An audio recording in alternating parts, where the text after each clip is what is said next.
जय भोलेनाथ की जय, माता पार्वती की जय, सब बहना की जय। एक बेटा था, उसकी माँ थी, उसकी बहू थी। बहू बहुत ही बदमाश थी, हमेशा सास से ईर्ष्या करती थी, चाहती थी कि ऐसी सास हमार मर जाए। एक दिन मैके चली जाती है लड़ाई करके सास से, पति लियाने जाता है। तो बेटा लियाने जब गया, माँ बोली कि जा बेटा बहू को ले आ। तो लियाने गया तो बहू ने शर्त रखी कि जब तक तू अपन माय के न मार देबह तब तक हमरा न लिया जइहा, न हम जबुआ, हम तोरा छोड़ देली। बेटा कहा कि तो माय के मार देम तो तू हमरा चलबा साथे? तो हाँ। तो फिर आया तो उसको माँ के मार दिया, आग लगा के छीट के, तो मतलब थोड़ा सा आग उग लगा के छीट के मार दिया माँ के। और चटाई में बांध के जाके जंगल साइड रखाया, बगीचा साइड रखाया। काग देखा कि लाश आ गया है, चलो खाने चलते हैं। लाश आया तो पैर खाने लगा, लेकिन जो उसकी माँ थी बहुत बड़ा भगत थी, शिव भगत थी। तो वो पैर खाने लगा काग।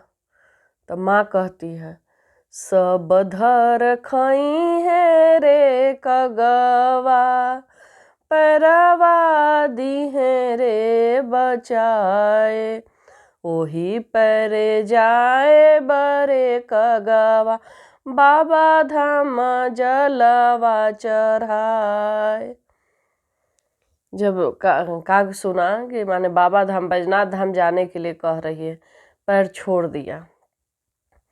अभी उसका आत्मा जिंदा है, जीव जो कहते हैं ना कि वो जिंदा है, थोड़ा बहुत जला हुआ है, लेकिन जो प्राण है। तो हाथ आने लगा, फिर सोचा कि जब पैर के लिए कह रही है बूढ़ी तो छोड़ देते हैं।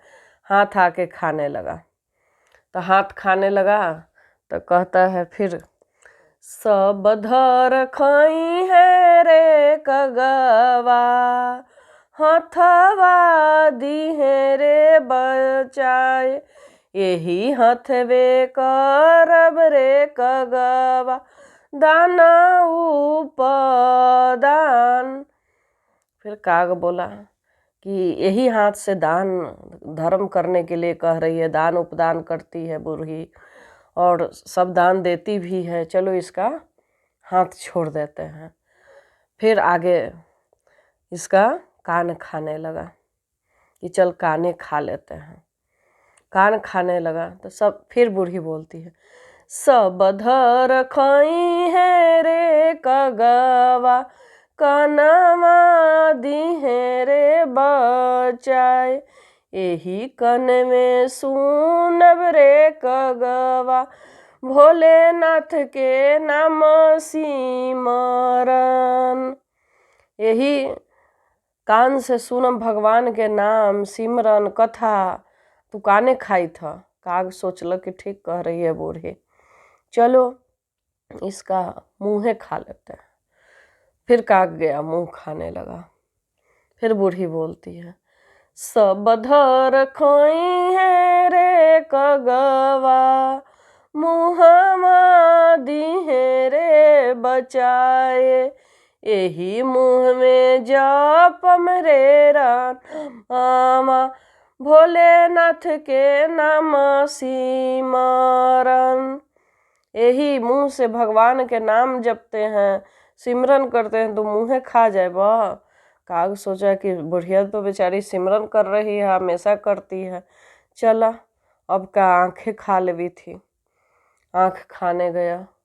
फिर कहती है बूढ़ी फिर बोलती है, सब धर खाई है रे कगवा, आँखवा दी है रे बचाए, यही आँखवे देखब रे कगवा, भगवान के रूपवा, जब यही है भोलेनाथ देखब उनका रूपवा।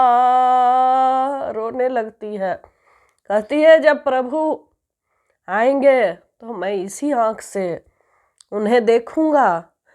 और ओ कागज सोचता है कि बताओ, मतलब ये बुजुर्ग होके, बूढ़ी होके मर रही है, इसका प्राण अटक रहा है, लेकिन भगवान का नाम लेना बंद नहीं कर रही है।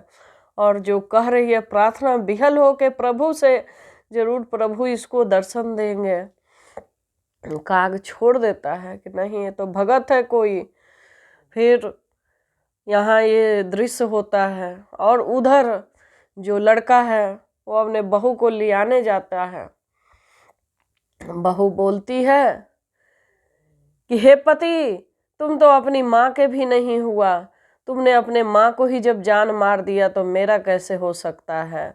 जो बेटा अपना माँ का नहीं है, जिसने 9 महीना पेट में पाला पोसा बड़ा किया, शादी ब्याह किया, और वो अपने माँ को ही मार दिया, तो मेरे को कैसे तुम रख सकते हो। अब लड़का के तो ज्ञान खुला कि इसी ने मेरी माँ को मरवाया और इसी ऐसे बोल रही है। तो मैं तो तुम्हें देख रही थी कि तुम कितना नीचे गिर सकते हो। जो अपनी माँ का नहीं है वो पत्नी का कैसे होगा। पहले अपने माँ को देखो, उसके बाद पत्नी के पास आना। माँ तो दुनिया में माँ जैसा कोई नहीं होता, और तुमने माँ को ही मार दिया। जाओ, मैं तुझे धिक्कारती हूँ। बेटा देख के उसके दिमाग में आया कि अरे मैंने बहुत बड़ा पाप कर दिया। जो माँ मुझे इतना प्यार करती थी, बिना खिलाए खाना नहीं खाती थी, बिना दूध पिलाए सोती नहीं थी, मुझे हर अपने नहीं फटी साड़ी पहन लेती थी, मुझे कपड़ा दिलाती थी, अपने बिन चप्पल के रहती थी, मुझे चप्पल दिलाती थी, कभी उसने भूखे सो गया, हमें पाला, और मैंने ये क्या कर डाला भगवान, मैं ये क्या कर डाला। और आके भगवान के चरण में गिर पड़ता है, शिवलिंग पे जाके गिर जाता है कि प्रभु मेरे से बहुत बड़ा गलती हो गई, मैंने अपने माँ को मार दिया। शिवलिंग से आवाज़ आती है, नहीं बेटा तुम जाओ अपने माँ के ले आओ। जैसे ही शिवलिंग से उठ के जाता है जहाँ माँ को फेंका था वहीं पर जाता है, तो चटाई खोल के माँ को देखता है, तो माँ तो जलाया था, तो माँ तो ऐसे ही पड़ी। जैसे ही हाथ से छूता है माँ बिल्कुल कंचन हो जाती है। तो माँ उठ बैठती है और ये अपने माँ के चरण में गिर पड़ता है, कहता है कि माँ मेरे से बहुत भूल हो गई। तो बूढ़ी बोलती है, नहीं बेटा, ये तो प्रभु के आज्ञा से तुम्हें सुधारने के लिए इतना बड़ा ज्ञान था, भगवान सब माफ़ कर दिए, चलो सब आ जाएंगे। ये तो भोलेनाथ की लीला है, प्रभु की लीला है, जो तुम्हें अच्छा बेटा बना दिया। और ना अब तुम मुझे मारोगे ना पीटोगे, और तो हम लोग सब साथ रहेंगे। बहू भी दौड़ी दौड़ी आती है और भोलेनाथ की कृपा से उसकी भी बुद्धि ठीक हो जाती है, और सब परिवार साथ हंसी खुशी रहने लगे। यही भोलेनाथ का प्रताप है। यही कहते हैं कि जो भी भगत होते हैं उनके घर में कभी कोई कष्ट नहीं आता। शिव भगत के जब भी देखो वो हंसते मुस्कुराते रहते हैं। जो भी कष्ट आता है बाबा अपने पे लेके झेल के और उसे बिल्कुल ठीक कर देते हैं। और ऐसे ही भगवान की एक कथा आनंदमय देने वाली है कि प्रभु कैसे हमारी रक्षा करता है। बोलो शंकर भगवान की जय, माता पार्वती की जय, शिव चर्चा की जय।